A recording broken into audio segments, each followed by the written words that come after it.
Que tengan todos muy buenas tardes. El día de hoy vamos a ver infecciones del hígado, afecciones hepáticas, parte 2. Vamos a ver todas las infecciones, bueno, no todas, es más conocida. Vamos a empezar con la enfermedad hiatídica. La enfermedad hiatídica o hidatidosis está ocasionada por la infección en etapa de larva o de quiste o la tenia Echinococcus granulosus que infecta el perro y que ésta la transmite a través de las heces, ¿ya? El perro vendría a ser el hospedador definitivo. Y nosotros tenemos entonces al humano, a las ovejitas, al ganado vacuno, al ganado, incluso al ganado bovino, ya que van a ser los intermediarios o hospedadores intermedios de este tipo de patologías, ¿ya? Entonces, nosotros vemos aquí en el dibujo un esquema, permítanme que esté en espacio, un esquema en el cual el perrito que está infectado por el Echinococcus granuloso, ¿ya? Elimina huevecillos a través de las heces. Esas heces que están cargadas de huevitos, van y contaminan el pasto, donde comen las ovejitas o comen las vacas, y posteriormente estos animalitos ingieren esos huevos en su interior. En su interior, esa oncósfera se libera y penetra la pared del intestino. Allá entonces se adhiere, ¿ya?, a la pared intestinal y bueno, tiene una de dos. La mayoría de las veces invade la pared, invade la vía sanguínea y puede llegar el animalito a fallecer por otra causa, y cuando los animales comen esas vísceras que están infectadas adquieren el parásito, ¿ya? En otras situaciones, cuando llega hasta la vía sanguínea y se consume la carne de estos animalitos, entonces también uno adquiere el parásito. Entonces el perro se infecta cuando consume vísceras de ovejas que contienen los quistes hidatídicos. Los escolides contenidos en el interior de esos quistes se adhieren a la pared del intestino delgado del perro. Se transforman en tenias. Esas tenias adultas ponen huevecillos, ¿ya? Cuando están fijadas en la pared intestinal, cada tenia va a eliminar unos 500 huevecillos en el intestino. Esos huevitos van a salir y van a eliminarse con las heces. Y esas heces van a estar contaminadas, decíamos que llegan al pasto, a los terrenos agrícolas, y son ingeridas por las ovejas, por los cerdos o incluso por los humanos. En el intestino, esos huevecillos empiezan a perforar la mucosa. Pueden ser transportados a través de la vía sanguínea, por la vena porta, hacia el hígado. Algunos atravesan el hígado, pero otros pueden llegar a ser ahí los quistes. Los que atraviesan el hígado pueden llegar a la circulación sistémica y empezar a transportarse a diferentes partes del cuerpo, formando quistes no solamente en el hígado, sino también el segundo lugar más común es el pulmón. Se la baten, se la pelean. El primer lugar es el hígado, el segundo lugar más común es el pulmón, el vaso, el encéfalo o los huesos. Vean, aquí tenemos un ejemplo de un hígado con sus quistes. Miren cómo son los quistes, estos han salido enteritos. El 70% de los quistes que hay en el hígado son hidatídicos. Sabemos que la enfermedad hidatídica es la más común en regiones que se dedican a la crianza de ovejas. Los quistes hidatídicos con frecuencia afectan el lóbulo derecho del hígado. Los quistes que no son complicados pueden llegar a ser asintomáticos, no darse cuenta de la persona y sin tener un hallazgo casual.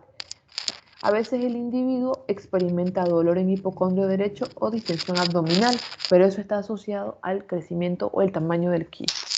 Los quistes pueden sufrir infección secundaria, afección de otros órganos o incluso perforarse.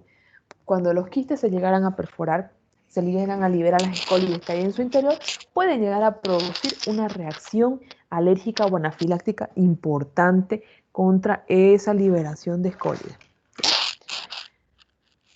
¿Cuáles son las manifestaciones clínicas en la hidatidosis hepática? Bueno, vamos a tener una evolución de larga data, puede ser incluso asintomática en algunas personas, ¿ya?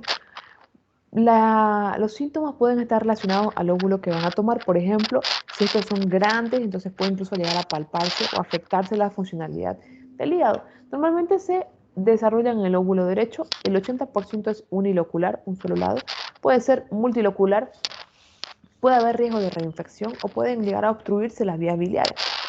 La evolución puede ser larga, desde 10 hasta 30 años, Inclusive algunos pueden que no tengan síntomas, mencionábamos, y los que tienen síntomas, los síntomas pueden ser en específicos como el dolor en el cuadrante superior derecho, sensación de pesadez, ¿ya? O sensación de tumoración o palpación, tumoración, intolerancia a alimentos grasos, sensación de distensión abdominal. ¿Cómo se hace el diagnóstico? Bueno, el diagnóstico podemos hacerlo por enzimo inmunoanálisis de absorción para antígeno de equinococo, ¿ya? ELISA para antígeno de equinococo que da una sensibilidad, más o menos en el 85% de los casos detecta los positivos. Hay un pequeño margen donde no se detecta. El ELISA, cuando es negativo, podemos tener el ELISA negativo para antígenos de equinococo en individuos infectados si es que el quiste no se ha filtrado, si es que no se ha complicado, o si no contiene escólices o si el parásito ya no es viable en su interior, ¿ya? El 30% de las personas que están infectadas con hidratidosis tienen eosinofilia. ¿Qué quiere decir? Aumento de los eosinófilos en la fórmula leucocitaria. Lo normal es de 1, 2 hasta 3. Eosinofilia mayor al 7% en la fórmula leucocitaria. Además, se pueden apreciar imágenes sugestivas de hidratidosis en ecografía y tomografía de abdomen. Son muy sensibles estos estudios para la detección de los quistes hidratídicos. Yo aquí veo un ejemplo, esta es una ecografía normal, vean, como el hígado es grande, entonces en una foto sale un lóbulo derecho y en la otra foto saca el lóbulo izquierdo, pero esto es así, este es el hígado en ecografía. Y cuando tenemos imágenes como esta de acá, pueden ser sugestivas de hidratidosis. Miren, este es un quiste, vean, redondito y está en el lóbulo derecho. Aquí tenemos otras imágenes de quistes por ecografía. Vean, el contenido es hialino, es bien delimitado, no es difuso, inclusive algunos tienen una membranita o cápsula. Vean, aquí tenemos otro. En el caso de las ecografías, cuando usted vea negro, esto es líquido. ¿Ya? Cuando ve así, líquido, líquido. ¿Ya? Vemos acá otra vez. Estos son otros quistes. Vean, muchos quistes. Las imágenes que vamos a apreciar en ecografía y algunas veces en tomografía son estas. ¿Vean? Ahí vemos el quiste con el contenido hialino. Hay un líquido claro en su interior, claro, transparente. ¿Ya? Cuando tenemos muchos quistes que han coalescido, se han unido, han hecho como un panal entre sí, vamos a tener unos con multivesículas. Multivesicular, la imagen es esta, uno grande y en su interior muchas vesiculitas. Estos quistes tienen una membrana. ¿Ya? Con el paso del tiempo las membranas se pueden desprender.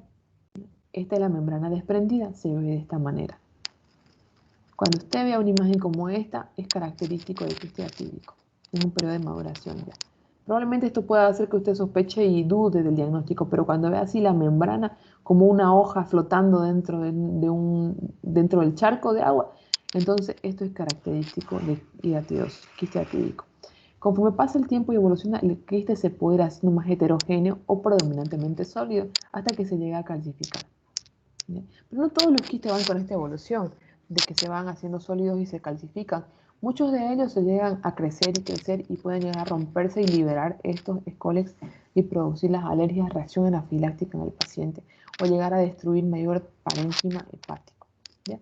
Miren, este de aquí tiene estos tipos, cuando está desprendido y se ha doblado la membrana en sí o cuando está multivesicular y la membrana sí ya ha doblado en su interior.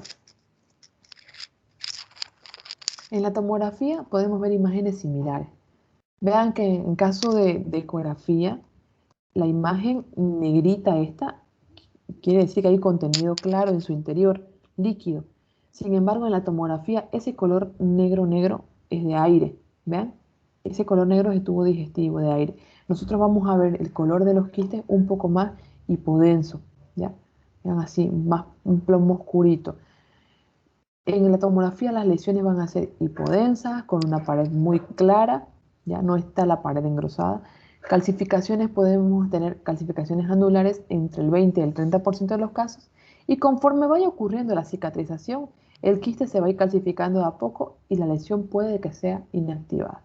¿Ya? Aquí vemos estos quistes lobuladitos. Aquí vemos un quiste que en su interior está la membrana desprendida ya. Vean, este es otro lobuladito. Aquí hay otro quiste, aquí hay otro quiste. Este incluso está más cicatrizándose y este otro es nuevo. Vamos a ver quistes hijos en ubicaciones periféricas como esta y son hipodensos en comparación con el quiste madre, que es este más grandote. Aquí vemos otra imagen, miren, este es otro quiste, aquí se ve la membrana desprendiéndose. Aquí vemos este que son multilobulados, vean otro que se está aumentando la densidad, o sea, se está volviendo más blanco, producto de la cicatrización, se está llevando a cabo en su interior.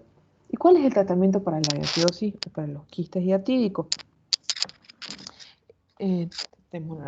Bueno, el tratamiento es quirúrgico, ¿ya?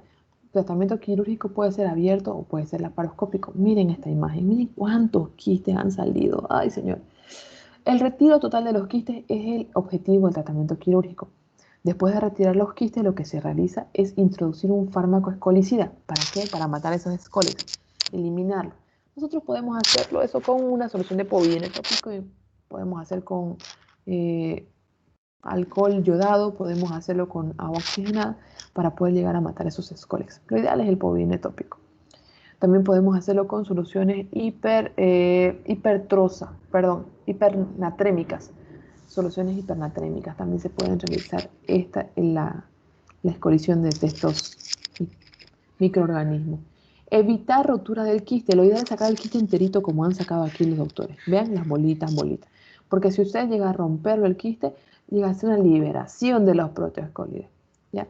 Puede producir una reacción anafiláctica aguda en el paciente o incluso implantación en cavidad peritoneal, recurrencia o hasta a veces incluso uno los puede llegar a aspirar.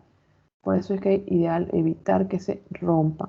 Por la liberación de esos escólex son pues pequeñitos, pueden llegar a introducirse incluso a través de los ojos en las personas que están operando, que están trabajando con aspiración, puede llegar a diseminarse, contaminar el resto de la cavidad, sembrar en otras partes del cuerpo. Entonces, por eso es que es importante no romperlo. También hay que hacer tratamiento médico con antiparasitarios, ¿cuál? El albendazol, ¿ya? Depende de la difusión del fármaco a través de la membrana del quiste para que éste hiciera efecto si es que el quiste no se lo saca. Pero lo ideal es que se lo retiren los quistes, ¿ya? ¿Cuánto se utiliza de albendazol? 10 miligramos por kilogramo de peso al día, ¿ya? En 2 tomas diarias por 3 ciclos y cada ciclo de 30 días. O sea que vean, son como 90 días que se administra el albendazol. ¿Vean? El albendazol. En adultos se pueden administrar 2 tomas diarias después de los alimentos. Se recomienda que la comida sea con contenido graso porque mejora la absorción del fármaco. Y las indicaciones son en quiste simple, ¿ya? O un quiste grande en peligro de romperse en el preoperatorio o en el acto quirúrgico, hay que ir dándole ya antes al paciente.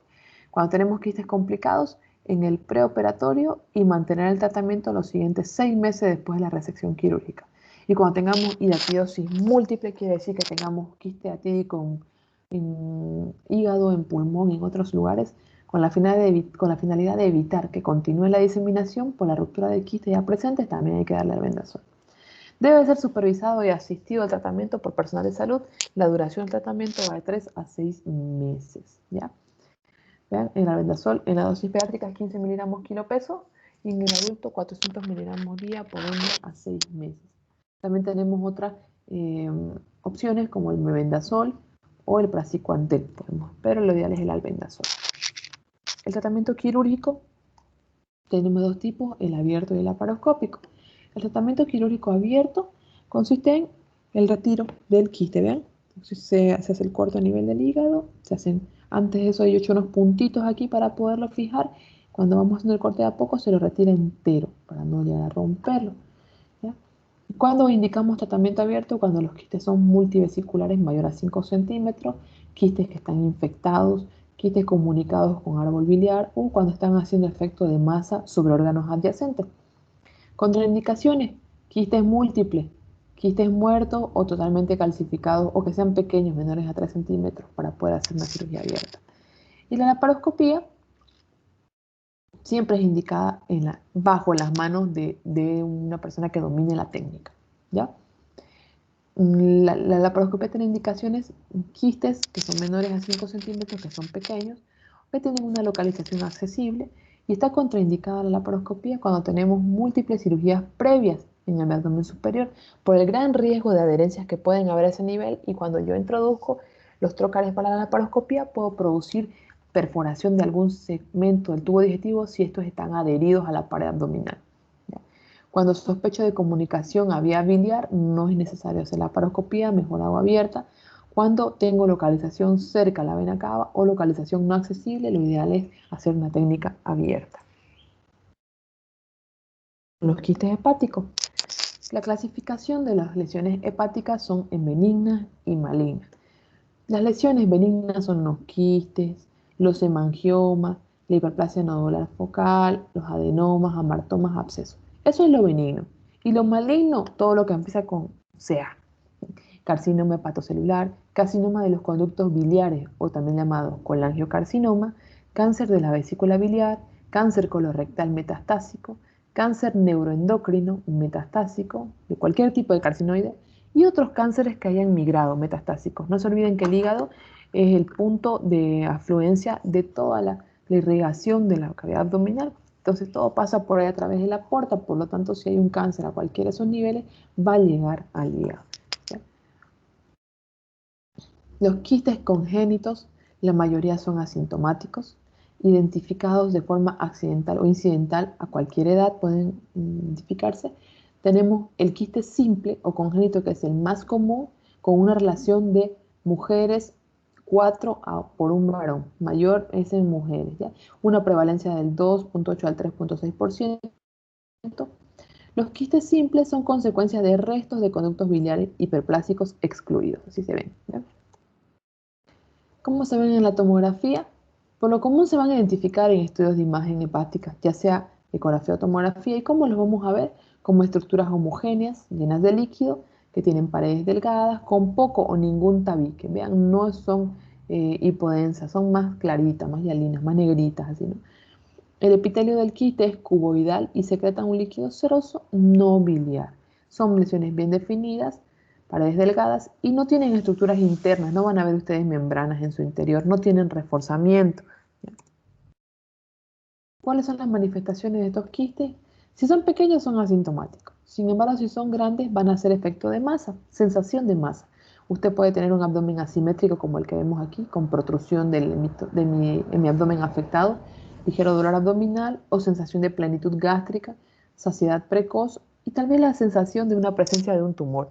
La mayoría de los pacientes que van con esta patología a emergencia dicen o a consulta, ellos refieren tener una masa o un tumor en la barriguita. El diagnóstico se realiza a través de la ecografía o la tomografía, ¿ya? El tratamiento puede ser quirúrgico y no quirúrgico. No quirúrgico cuando se realiza una aspiración o una escleroterapia con alcohol. O sea, yo hago una punción, aspiro ese líquido porque no es malo, ¿ya? Es benigno, y hago una escleroterapia, pongo alcohol para que se esclerosen las paredes y no se vuelva a formar. Sin embargo, cuando tenemos quistes muy grandes o que este tratamiento ha fracasado, tenemos que hacer tratamiento quirúrgico. Fenestración abierta quiere decir que yo lo desteche así como está estaba el quiste aquí, y le saque el techo y lo deje el hueco, ¿ya? Esa fenestración puede hacer por vía laparoscópica o por vía abierta, que yo haga marsupialización, que meta ahí un segmento de piplon para que eso no se vuelva a formar, que haga una derivación que conecte esto con otro lugar, por ejemplo puede conectar con un segmento del tubo digestivo para que drene ahí, que haga la resección de todo ese segmento del hígado o que haga un trasplante hepático, ¿ya? La aspiración percutánea va seguida siempre de la escleroterapia, ¿ya? Que yo lo esclerose. Poniéndole alcohol es la forma más fácil de esclerosar. Esta técnica tiene una eficacia de un 90%, ¿ya? Y si no fuera eficaz este tratamiento, nosotros vamos a pasar a la cirugía o cirugía, que puede ser la primera opción, la fenestración del quiste, ya sea por laparoscópica o cirugía abierta. La laparoscópica es la más frecuente, la que más se usa, porque es mínimo invasiva y además tiene una gran eficacia de hasta el 90%. Vean, no es muy difícil el tratamiento de estos quistes. Después tenemos otro tipo de patologías que las que les mencionaba al principio en la tabla. Tenemos los cistodenomas biliares, enfermedades hepáticas poliquísticas, enfermedad de Caroli, hemangiomas, adenomas, hiperplasia nodular, amartomas, tumor hepático maligno. ¿Cuánto va a llevarle leer esto? 15 minutos porque solamente son 2 planas en el libro de Schwartz. Así que misión, revisar en qué consisten estos, porque son pequeños apartaditos. Vamos a hablar un poquito sobre esto, que es la hemofilia.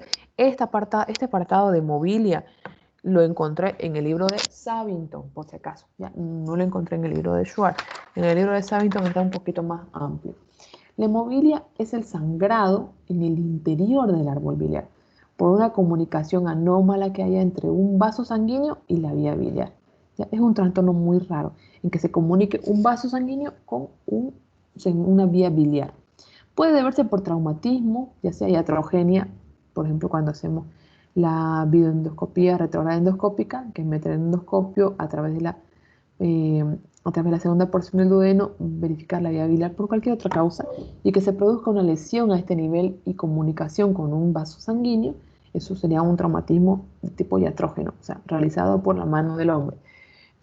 Porque tal vez haya una causa extrahepática que está lastimando el hígado, como por ejemplo que haya un tumor de vesícula, presencia de cálculos muy grandes a nivel de vesícula que hayan erosionado, llagado, lastimado las paredes de la vesícula y también del hígado.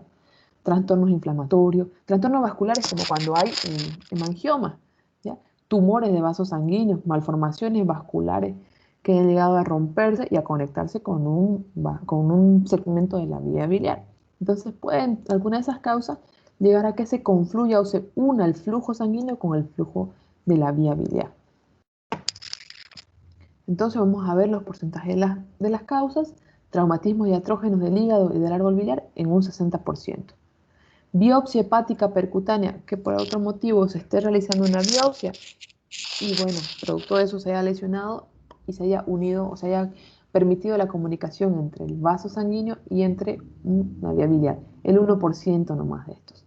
Si hay un drenaje biliar transhepático percutáneo, que se drene la vía biliar por otra causa y se produzca daño a nivel del hígado, del 2 al 10%.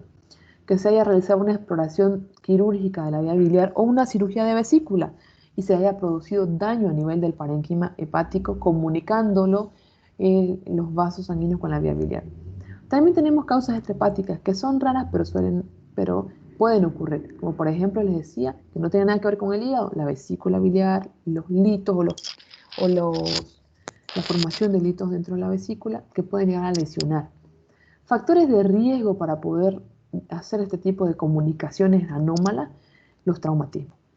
¿Ya? Si usted tiene ante sí un paciente que haya sufrido un traumatismo accidental por otra causa, accidente de tránsito, lo que sea, y haya producido una lesión en el hígado, entonces al manipular el hígado, al operarlo, esa rotura hepática, tratar de controlarla, entonces si es que hay un hematoma o lesiones o ruptura, al manipular el hígado o al operarlo el hígado, ¿ya? Tratar de controlar ese sangrado, usar compresas, usar drenaje, también se puede llegar a establecer comunicaciones anómalas entre la vía biliar y la vía sanguínea.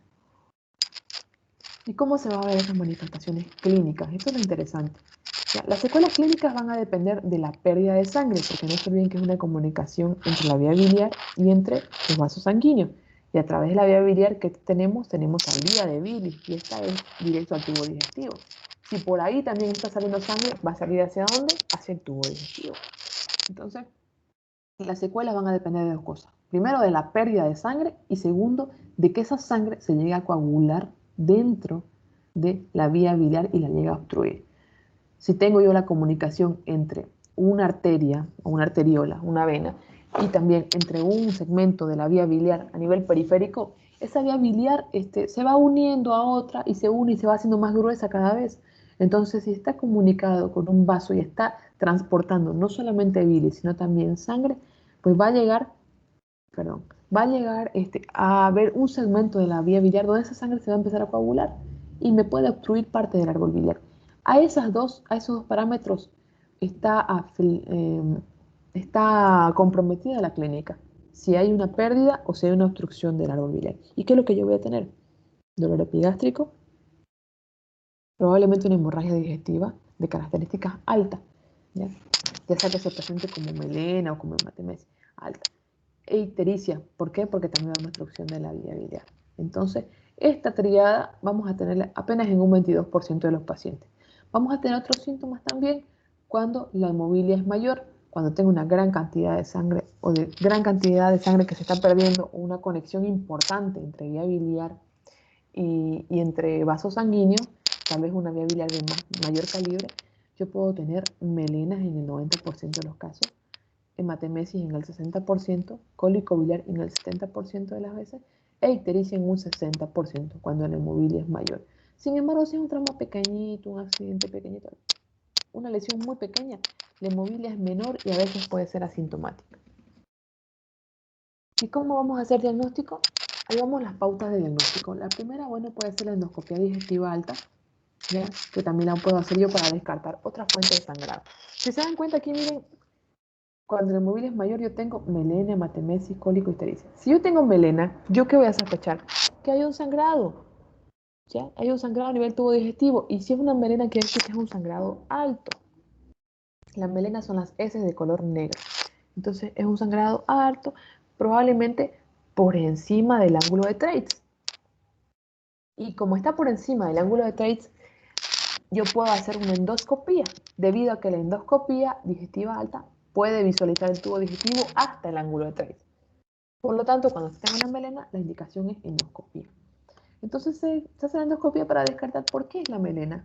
Además de eso, no se olvide que el paciente tiene ictericia. Entonces lo más probable es que usted va a sospechar de que hay una hipertensión portal, que hay una varices esofágica, y para descartar también eso, le pido una endoscopia digestiva alta, para descartar que tenga otra fuente de sangrado.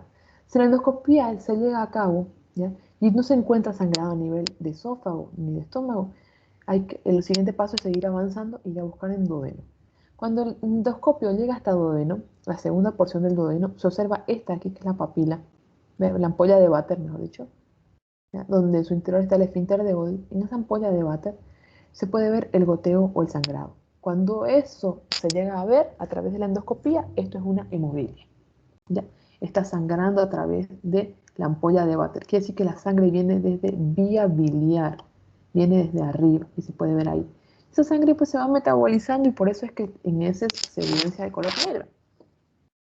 Ya tengo yo mi diagnóstico ahí. Por ecografía y por tomografía se puede ver a veces en forma de tumor o se puede ver un hematoma a nivel intrahepático, ¿ya? Se pueden ver a veces coágulos intraluminales o la dilatación de la vía biliar. ¿Ven? Ahí se ve como si fuera un hematoma, este es un pseudoaneurisma. Pero el estudio ideal para hacer un diagnóstico certero, el que me da un diagnóstico en el 90% de los casos en que se ha realizado ese estudio, es la angiografía arterial. Solo la angiografía arterial puede ser bien específica porque la angiografía, vean, va a pintar todo el árbol arterial y por lo tanto va a identificar el lugar o el foco donde está produciéndose la hemorragia o el sangrado, la conexión o la malformación vascular si es que eso es una malformación. En el 90% de los casos me va a revelar el foco de hemorragia. ¿Ya? Esto es la fuente de diagnóstico. La endoscopia digestiva le decía que solamente llega hasta aquí y lo puede ver así, está sangrando de aquí. Pero la RCP, la colangiopancreatografía retrógrada endoscópica, que quiere decir que voy a introducir incluso el endoscopio, una parte del endoscopio se puede introducir por aquí, ¿ya? Un canastillo especial con un lente especial se puede introducir a través de la ampolla de váter para visualizar la vía biliar. Con la RCP podemos observar la presencia de coágulos de sangre en el interior del árbol biliar. ¿Cuál es el tratamiento que se realiza? Va dirigido a dos cosas. Primero, controlar la hemorragia y segundo, aliviar la obstrucción biliar. Porque de una obstrucción no es que los coágulos están trancando la vía biliar. Entonces, va dirigida a esas dos cosas el tratamiento. Cesar la hemorragia y aliviar la obstrucción. ¿Cómo voy a cesar la hemorragia?